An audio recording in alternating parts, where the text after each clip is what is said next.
don't shy away as a brand from working with those emerging talent. Like, you never know, you might be working with the next Charlie Puth or Lizzo or whomever, and you're working with them at a point in their career where it's just so much more meaningful to them.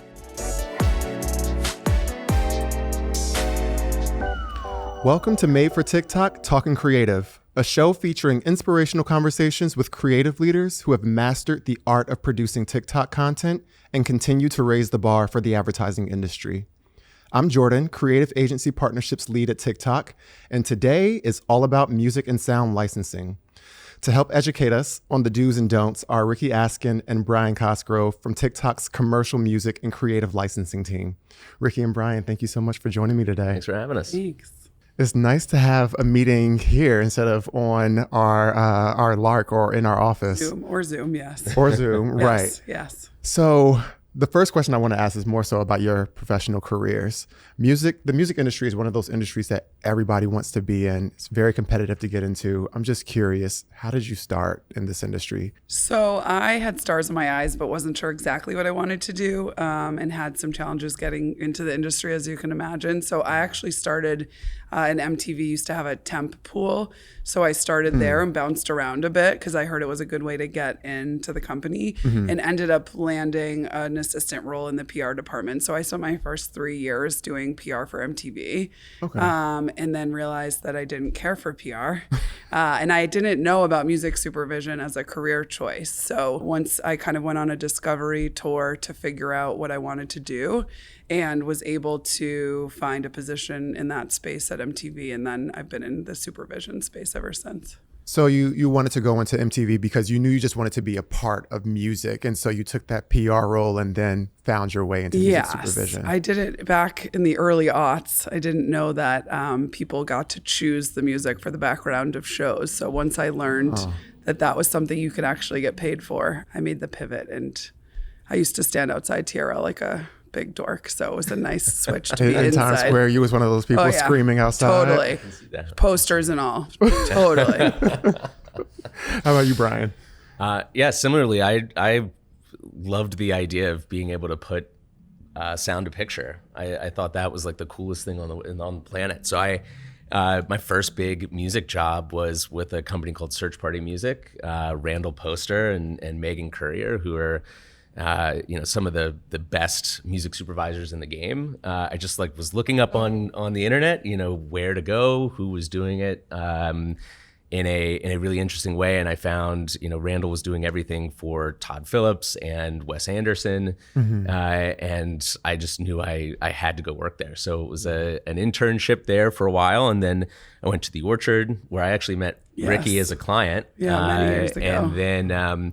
And then did a stint in the advertising world. Wanted to go out and license different types of things, wanted to get closer to other types of negotiations. And then the role at TikTok came along. Very early days at TikTok, they were building this music team full of people who I respected, and the opportunity to be surrounded by some really wonderful minds in a fastly evolving space, something I couldn't miss out on. So what is it like working in music, talking about music all the time, listening to music all the time? Is it ever too much? So when I started, I was working on shows that like True Life and My Super Sweet 16 and Cribs, which everyone knows, but are not known they're not known for music, generally speaking. It was a really great way to learn because it's a lot of hip hop beats, and learning the distinction between that can get really monotonous listening to library level hip hop beats all day. But obviously, depending on what kind of project you're on, and if you have the kind of privilege of having a diversity of like a diversified slate of projects, it's great. I think our jobs, or at least mine, definitely have often or always been in the crossroads between the creative and the licensing side, so negotiating.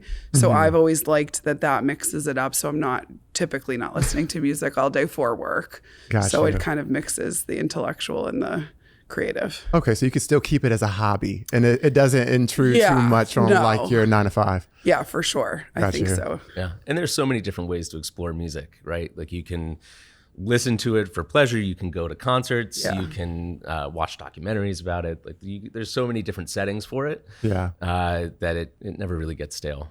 Well, and scrolling TikTok, I think actually has just been a really big new medium for that, right? So I get a lot of music recommendations from the backgrounds of videos. So it's not just listening, at least now you're listening and watching. Yeah. And when you're working on content often and doing polls because I came from a film and TV background, you're often just listening. So I actually appreciate like mixing it up a bit and being able to pair it with, you're actually absorbing it through content. Yeah. Speaking of that, is there a song that comes to mind that you heard the song for the very first time on TikTok and it just kind of like became sort of like a soundtrack for your life, or you just started listening to it all the time? I get served a lot of playlist pushing, like chill. If you want to listen to chill, check out my playlist, and I actually follow through on it. So I never thought I'd say this, but been dipping my toe more in electronic music as it's been. I know. I'm sorry. As it's been served to me and curated through people who do that, right? There are so many creators who do the curation. Yeah. And I think it's a nice way to go through it. I usually pick 2 or 3, but an artist doesn't jump out in that respect. I just I'm like appreciative that the algorithm is serving me these curators so that I can kind of pick for myself. Yeah, I feel like a lot of my feed, because I spent so much time exploring artistry on the platform, is artists that are like maybe midstream of creating music, or artists that are talking about their influences.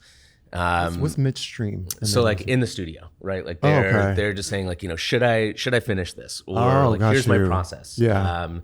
And it's really interesting to get a little bit behind the curtain and see, what that process looks like, what their inspirations are. I also get a lot of, curated stuff. There's one creator that comes to mind named Jacob Givens, who has conversations about like 90s alt rock, which I used to listen to. Yeah, I still listen to religiously, and he'll put a song in my head, from like the Smashing Pumpkins in 1993, and all of a sudden I'll be listening to the Smashing Pumpkins constantly. So I get a lot of that content, and it really, I'm very big in the nostalgia aspects of music on TikTok. Well, TikTok is very lucky to have both of you here with so much experience in music. The platform is so big with regards to music on the platform, and a lot of creative agencies or brands are trying to figure out how they can work with the music on the platform, how they can integrate their brands within the music. Can you just tell me a bit about what you do at TikTok and how that affects brands and creative agencies? So our team really works to try to ease the burden on brands, right? Make it easier for them to get involved with music on the platform, whether it's through the commercial music library or interesting partnerships directly with artists or with other entities within the music industry. And we're really here to try to help bridge that gap. A lot of brands and agencies do have specific music resources that they use, but many of the brands that we work with on our platform or that get onto our platform don't. And so we're here to try to help them, really kind of access music and really harness the power of music and the phenomenon of music on TikTok. Yeah, I've noticed, like, since you both started, your team has grown substantially. And so how have you seen music on the platform evolve since you started working here? So I'm hitting like the 2.5 year mark. And when I started, I think the commercial music library was really just stock music and in other libraries aggregated, and it wasn't high quality music and it wasn't easily searchable. And Bryan and other members of the team have done a really excellent job of bringing in real artist music. The product's also developed to be easier to search, so there's playlisting, and so it makes it really easy. So we recently launched the Artist Impact Program, which is incentivizing artists that you've heard of, Sierra, Akon, Lane 8, to name it, Milky Chance, to name a few, to have their music in the commercial music library, which is free to brands. So now, instead of it just being library music that would be kind of not your first choice or second or third choice, you can go in there, see top trending songs within the commercial music library, what's bubbling up, and there are going to be more and more artists that you've heard of. So I think that's the biggest change, is that we're making it easier and easier for brands to jump on trends. A lot more trends are starting with the commercial music library. And again, that's not for cost for the brands. And so that's a huge offering that we're happy that we can offer to brands. All right. So how do I access the commercial music library?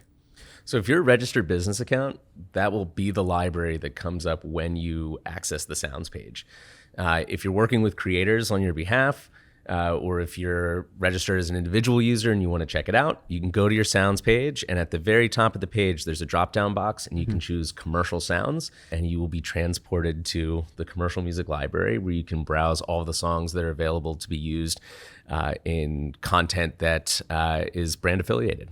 What we've also recognized is that there's no one-size-fits-all solution for all brands. So the commercial music library is obviously a huge asset for brands to use when they're creating within the platform. But we've also launched the Sound Partners program, which are part of our marketing partners program. They are certified, badged, vetted sound partners that can help with licensing or can help with creating custom sounds for brands.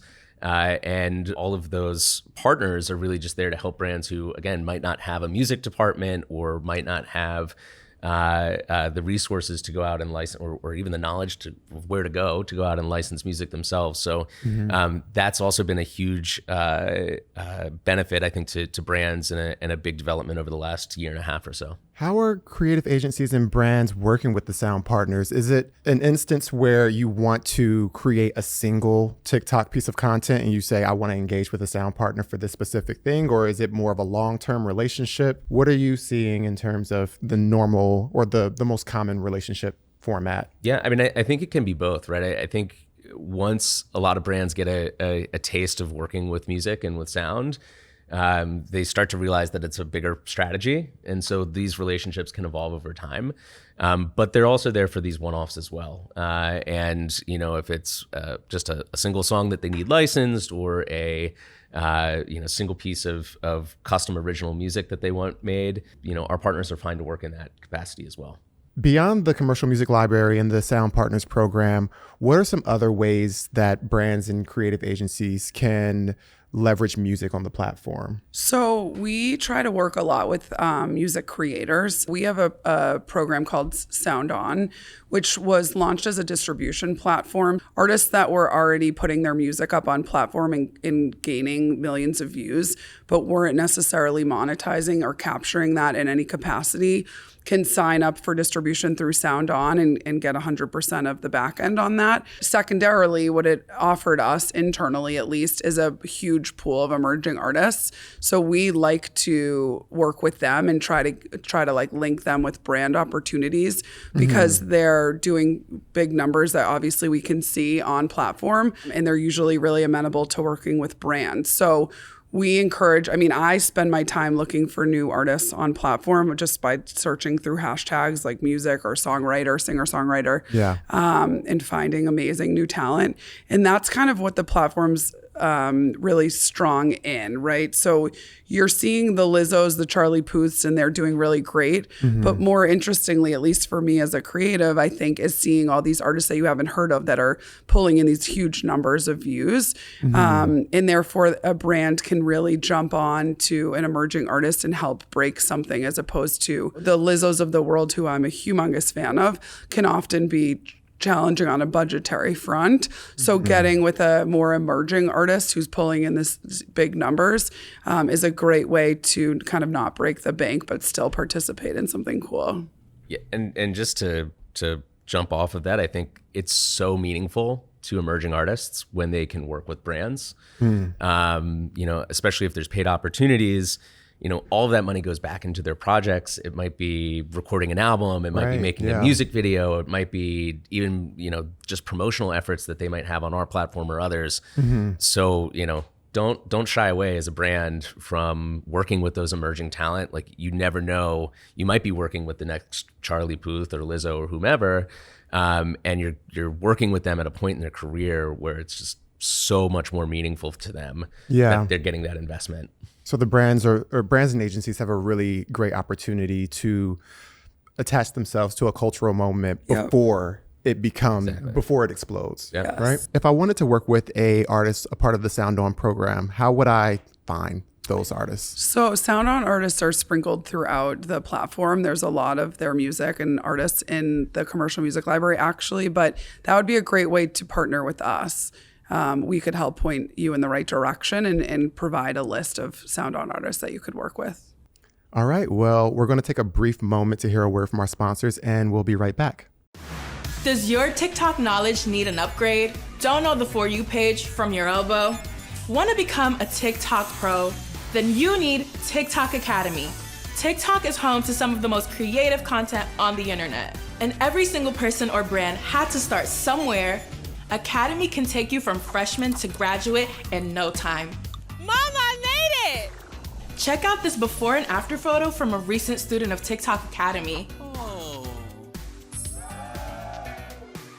Now that's the face of someone who took their TikTok knowledge from 0 to 100. Your access to Academy includes all of these courses. Your learning journey has never been this joyful. Get started with TikTok Academy today.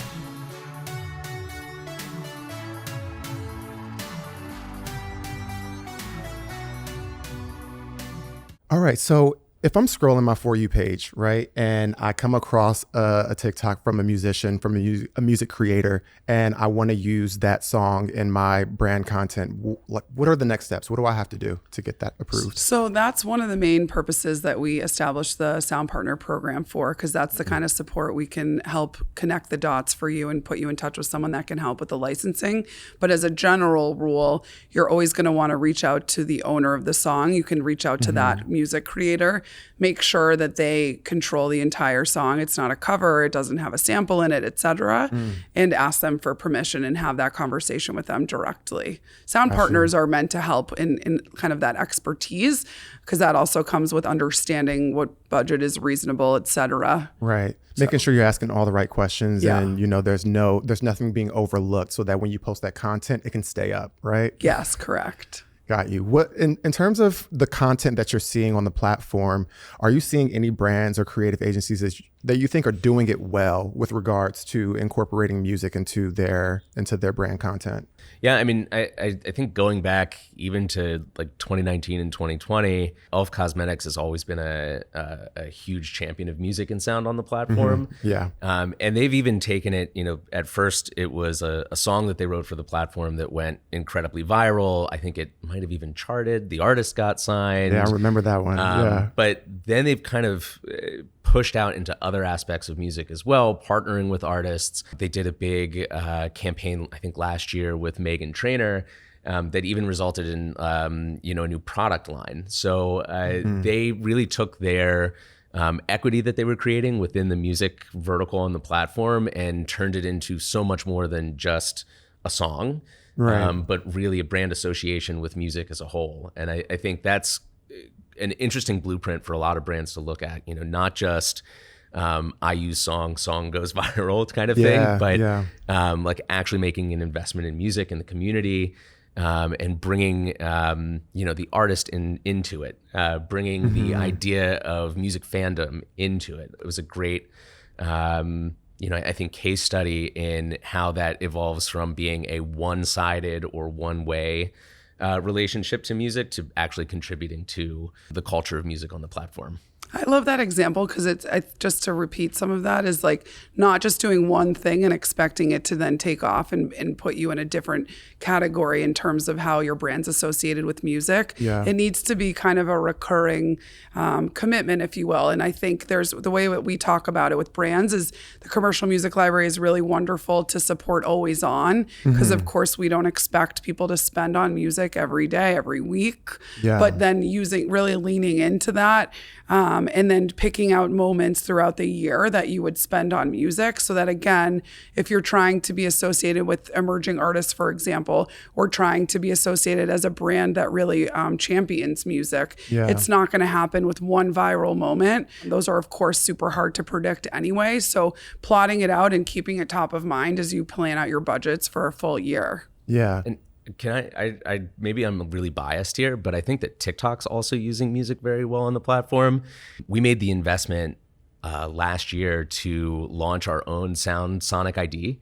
And that's been, I mean, it's been getting a lot of attention. It's been winning a lot of awards this year. Shout out to Massive Music, one of our sound partners, but also who we worked with on creating that ID.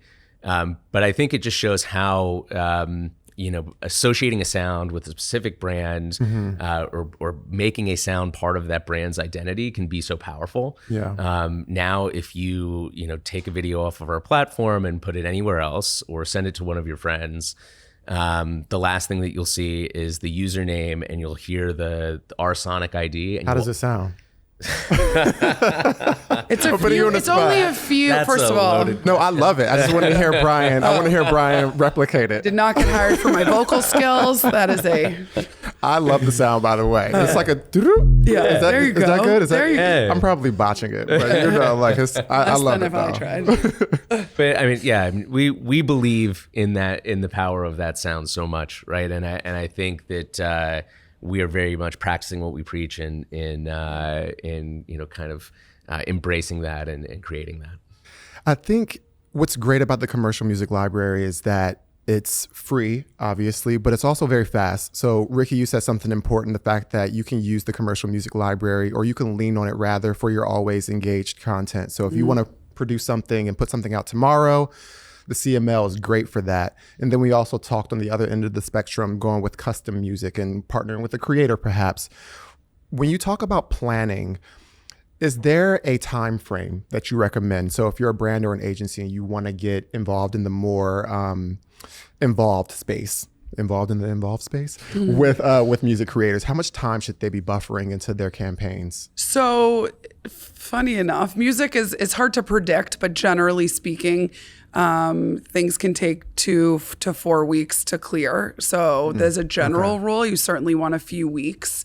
Obviously, depending on how many people are touching that song, how many writers there are, how many publishers, et cetera, it can get more convoluted. So, but if it's just a creator who hopefully or potentially owns the whole thing, just one person and one and done, you can clear it in a day. So it really runs the gamut. But in terms of ensuring that you're getting ahead of it, especially if you're married to one song and don't kind of have backups ready, I'd say 2 to 4 weeks as a minimum. And then if the creative is really surrounding or dependent on the music, of course, you want to give yourself some more time in case you can't align with the creator on a budget or they don't care for your product. Like, it's not a sure thing. I mean, it helps keep me employed because you can't just like look up, 3 months for this song costs this. It's very subjective, but you want to make sure that you're not leaning or depending too heavy on a song that just may not clear in time or clear at all. Yeah, I mean, music is so important to a creative idea, right? When you're thinking about how the creative shows up, you're like, I hear this song, I can see the editing technique.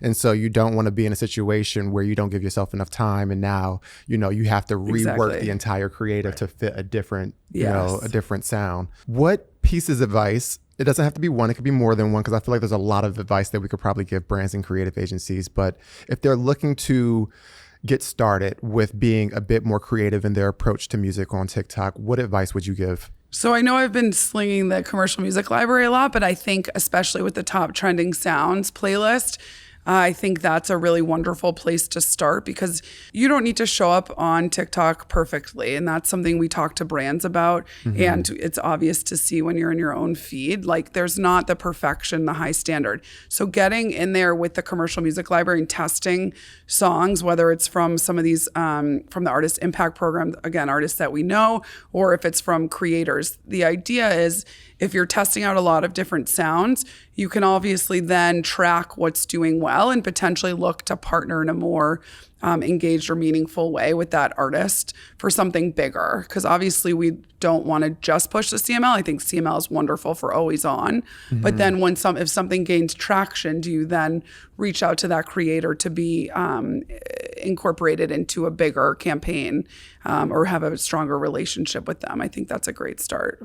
Yeah, I would agree with that. I think for smaller brands, for maybe even like startups, small businesses, don't underestimate how important you can be in shaping a young artist's career or an emerging artist's career. And then I would say for bigger brands and bigger agencies, if you've ever made a commercial before that has sound in it, that sound has equity that is associated with your brand. I know that we talk a lot about not just taking, regular creative that you've made for somewhere else and putting it on TikTok. It doesn't necessarily always work. But think about all the different sounds that are out there that are associated with brands, whether it's, a jingle for, I don't know, JD Wentworth or Cars for Kids or something like that. If it's the sonic identity of Intel, if it's I'd like to buy the world a Coke, like there's all of these different songs and there's all of these different sounds that are out there that have been created for brands over the years that could find a home on TikTok. And even if it's not creating a new trending sound, like everybody's on TikTok. All age groups are on TikTok. People who remember all of those things from back in the 90s or early aughts are on the platform. They're going to be drawn towards those sounds also. And you'll see some impact there for sure. And should be relatively quick for you to activate around, because those are already songs that you have in your arsenal. Yeah. I also think something interesting, Trident recently worked with Chloe Bailey to do something around gum chewing, which can be quite triggering, but the idea of doing natural sound or sound that's not necessarily a song.